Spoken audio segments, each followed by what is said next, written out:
بسم اللہ الرحمن الرحیم۔ السلام علیکم۔ ایک بزرگ کی حکایت ہے کہ شاہ دولہ ایک بزرگ تھے۔ ان کا قصہ ہے کہ شاہ دولہ کے وطن میں ایک مرتبہ طوفان بپا ہوا اور ان کے وطن کے قریب ایک بہت بڑی نہر بہتی تھی۔ طوفان کی وجہ سے اس نہر کا رخ شہر کی طرف ہونے لگا تو سارے لوگ گھبرائے گئے اور کہنے لگے کہ اگر ایسا ہوا تو پھر سارا شہر ڈوب جائے گا، اس لیے چلو کسی اللہ والے سے دعا کروا لے۔ وہاں شاہ دولہ بزرگ موجود تھے۔ لوگ ان کی خدمت میں آ کر کہنے لگے کہ حضرت، اس وقت نہر کا رخ شہر کی طرف ہے اور خطرے کی یہ صورت ہے، اگر ایسا ہوا تو پھر سارا شہر ڈوب جائے گا۔ اللہ تعالیٰ سے آپ دعا کرو کہ وہ ہم سب کو بچا لے۔ تو انہوں نے آنے والوں سے کہا کہ تمہارے پاس پاوڑے ہے؟ تو کچھ لوگوں نے کہا کہ ہاں ہے۔ کہا کہ جاؤ پاوڑے اٹھا لاؤ۔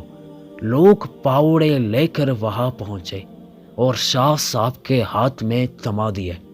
شاہ دولہ ان کو لے کر نہر کے اس کنارے پہنچ گئے جہاں سے پانی آنے کا اندیشہ تھا، اور کہنے لگے کہ یہ جو مینڈ لگی ہوئی ہے اس کو کھو دو تاکہ پانی ادھر کو آ جائے۔ لوگ کہنے لگے کہ حضرت، یہ کیا ہو رہا ہے؟ ہم تو یہ کہنے کے لیے آئے تھے کہ اس سے بچے، یہ تو ہم سے وہ کام کروا رہے ہیں جس سے کہ شہر ڈوب جائے گا۔ کہا کہ حضرت، یہ کیا؟ اس سے تو شہر ڈوب جائے گا۔ اس پر ان بزرگ نے ایک جملہ کہا کہ جدھر میرا مولا ادھر شاہ دولہ، یعنی جو میرے مالک کی مرضی ہے وہی شاہ دولہ کی مرضی ہے۔ سبحان اللہ، میں کوئی کام میرے رب کی مرضی کے خلاف نہیں کروں گا۔ اس سے معلوم ہوا کہ جب بندہ اپنی مرضیات کو اللہ کی مرضی کے تابع کر دیتا ہے اور اطاعت خداوندی کو اپنے اوپر لازم کر لیتا ہے تو وہ تکلیف میں بھی راحت محسوس کرتا ہے۔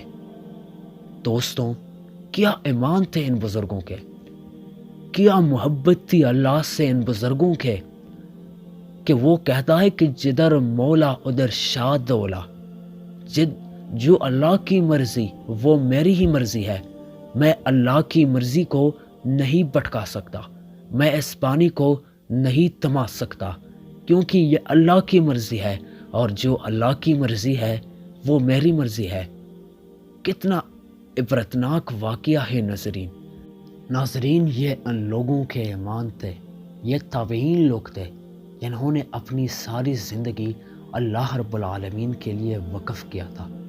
اللہ ہمیں بھی ان جیسا ایمان نصیب فرمائے۔